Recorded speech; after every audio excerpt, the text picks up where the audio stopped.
Hi, it's Mari Summers, and I am doing guest episodes for Building an Indie Business podcast. I'm joined here with Joshua Davidson. So me and Josh go way back. So I met him basically at a tech mixer in New York, like at the peak of everything Web3. It was during NFT NYC, and he does a lot in the crypto slash investing space. So I want to you're really cool, but I want you to introduce yourself. I hope I hyped you up enough. Yeah. Thank you. Appreciate it. Yeah. So I'm Josh. So I'm in like the kind of Web3 space and like alternative asset space. Really just like got into, I was of course crypto in like 2017, and then that turned into, a fun journey, and kind of being an entrepreneur, and kind of growing my business from back then to where it is today. So how did you get involved in crypto? Yeah, so funny enough, I was still in high school, and my buddy, I forget what class we were in, but it was senior year of high school, in 2017, like early on. So it might have been like January or February of 2017. My buddy was like, yo, like you have to buy Bitcoin, you have to buy Ethereum, you have to buy like Litecoin and this other coin. And I was kind of just like, you know what, like, whatever, like, I'll throw some money at it. Like, I was buying some sneakers beforehand, so I had some, some income that I could, like, throw money at something. I forget the price that I bought Bitcoin at, but I want to say it was, like, $3,000, I want to say. So I got in, pretty early on. That's amazing. Yeah, I bought Bitcoin in 2020, which is not as early as you, but I was able to catch that full run cycle. And then, so you mentioned that you were doing sneaker reselling when you were in high school. So tell me, like, what started your whole entrepreneurial journey? Because it went from sneaker selling to crypto, and then now where you've merged your two passions into the company that you're currently working for. Yeah, certainly. So yeah, I was like 13. I wanted a pair of Jordans. My parents like refused to buy me a pair of Jordans. They were really strict on like you can't spend more than $100 on a pair of sneakers. And the Jordans I wanted, I think, were like $140, $160. So I saved up like birthday money, Christmas money. Went to the mall, bought a pair of Jordans. I waited in line for like half an hour. Bought this pair of Jordans for I think $160. And before I walked out of the mall, I sold it for $220. And I was like, oh, I made $60. And I like legit got back in my dad's car, and I was like, oh, like, Dad, like, don't worry about like bills anymore. Like, I got it. Like, I'll be like the man of the house now. Like, I'll take care of the mortgage. I'll pay the bills, like everything. Yeah, that's really cool. So, like, what was kind of like, so when you did that, like, how did that make you feel? And like, what kind of, like, how did it make you feel, basically? Yeah, so I guess I really saw from that point that, because like I was like 13ish when this happened, so that was like right about the point where people were starting to get like, like your regular like retail job. Like my friends are starting to work or starting to show interest in working at like your like Old Navy or Burger King or Jersey Mike's or a place like that. I just saw in the moment, like when I was 13, 14, I was like, okay, like cool, like I won't have to get like a regular job like that. Like I'll sell sneakers, make a few $1,000 a month, and that'll be like my kind of like play around money, as a young kid in middle school and high school. What's the most difficult thing about being an entrepreneur, and then how would you say it's changed from when you started originally just selling sneakers and then now merging it with crypto and asset management? Yeah, so I think that like the biggest misconception that a lot of people have is like they like don't want to do a 9 to 5, so they like, oh, like I don't want to do a 9 to 5. I'll be an entrepreneur. But being an entrepreneur is like more of having like a job 24/7. So it's like there's no on and off. Like I'm constantly thinking about work. I'm constantly talking to potential customers. I'm talking to I'm on meetings all day. I think about work. I like dream about work. Like my mind is always on go mode, which I think is a good thing. That I love work. I love being on the go like that. I do think that a lot of people think that having a 9 to 5 is harder than being an entrepreneur. But from my experience, being an entrepreneur is a little bit more time consuming, at least, than having a regular kind of 9 to 5. And then, so you said that like you're thinking about work, dreaming about work. How do you balance work with your personal and professional life? And what Yeah, advice do absolutely. you have to others to balance it as like emerging entrepreneurs? Yeah, it's hard. It's, like hard work does pay off, but you ultimately still need to, find time for yourself. Like, I'm pretty consistent on like, I need at least like, 6 hours of sleep, preferably 8 hours of sleep. Like all of strict, like I need my 8 hours, like my 6 hours. I need my 6 to 8 hours. Like, I'll get that, 6 days out of the week, which that's good. Working out too is, obviously super important. I'm not the biggest gym person, but I find time to take a walk. I find time to, do some push-ups, do some sit-ups. Like that's super important. Keeping your mind and body healthy, is very important. I also think that, even going back to sleeping, I think that I'm much more productive when I do get, a good 6 to 8 hours of sleep, as opposed to, struggling for 4 hours. Then I just feel groggy and slow all day. So I think that, pure productivity wise, I'm much more efficient with my work when I get a good night's rest. Yeah, no, I definitely agree with that. I got 8 hours of sleep last night. I was ready to go today. So I definitely relate. So can you tell me more about what you're doing in like the asset management space and how you merge that with your passion for sneakers? Yeah, absolutely. So I'm SVP of operations at OzaJit. So at OzaJit, what we really do is we professionally manage capital for people, and we invest into sneakers. So like Jordans and Nikes and Asics and New Balances. The secondary market of sneakers right now is valued at like $10 billion.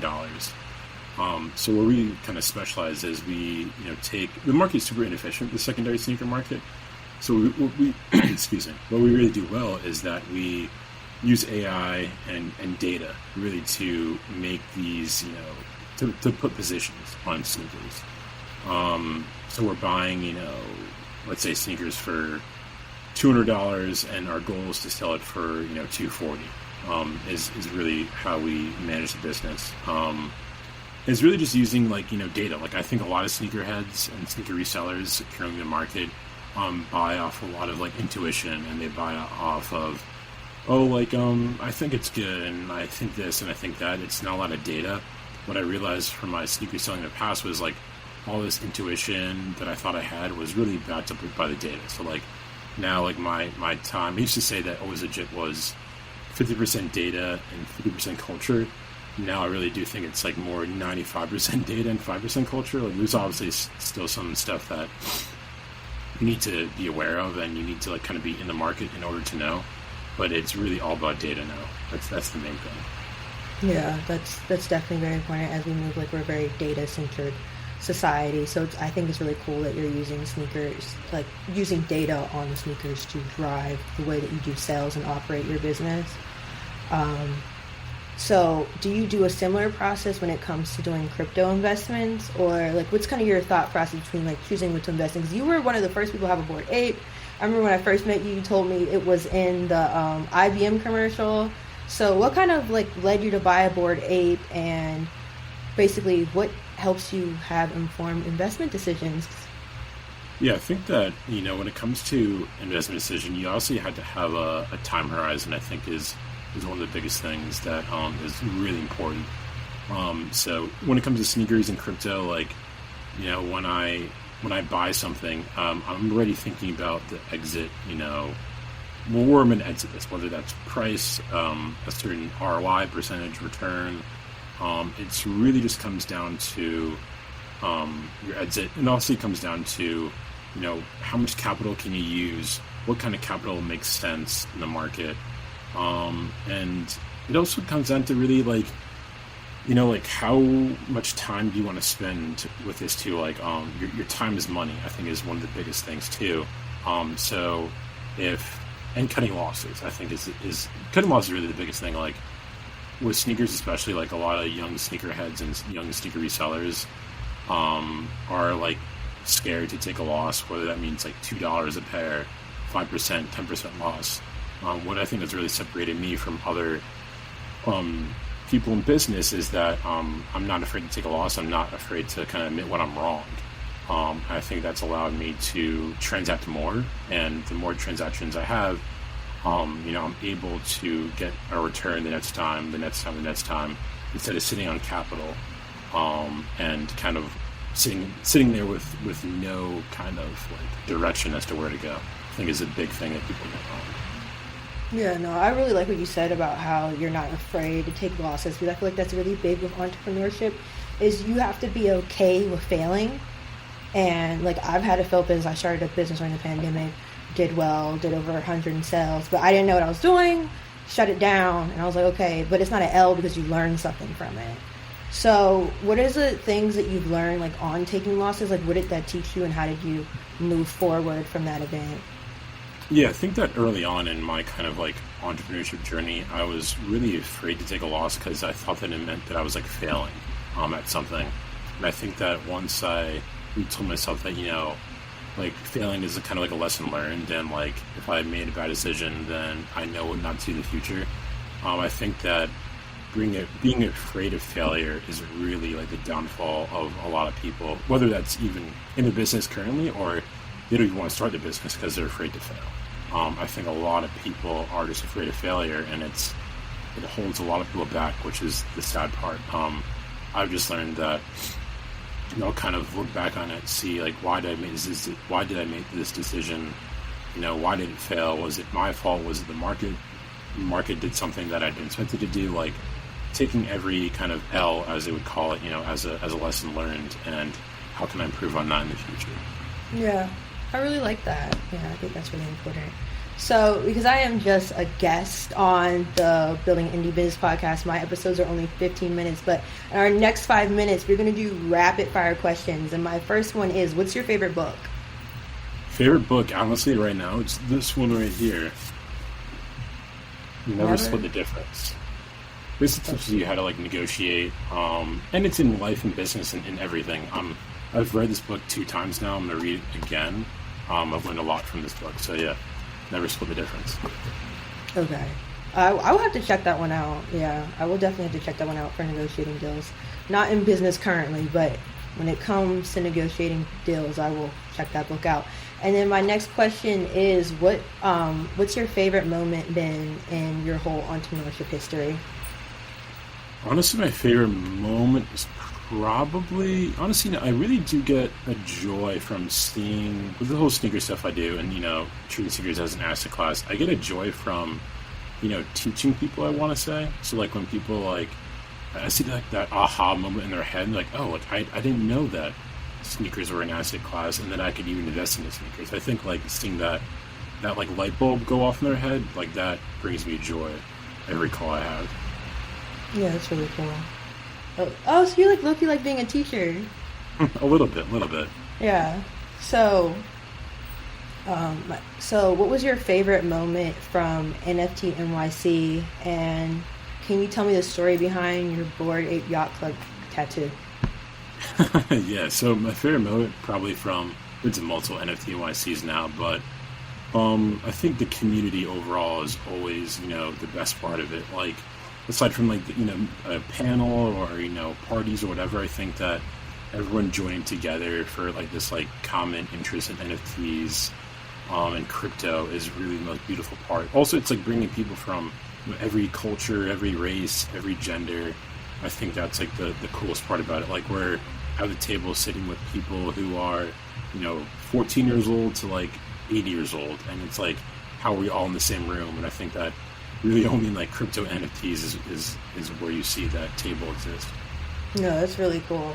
Yeah. Oh, and then the tattoo, of course. Yeah, like I do have a Bored Ape tattoo on my leg, so I will forever be diamond hands for my Bored Ape. Would you ever sell the Bored Ape? I should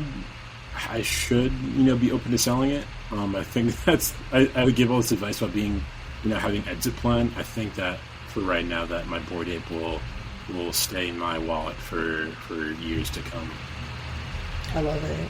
Well, thank you so much for being on the Building an Indie Business podcast. It has been a pleasure.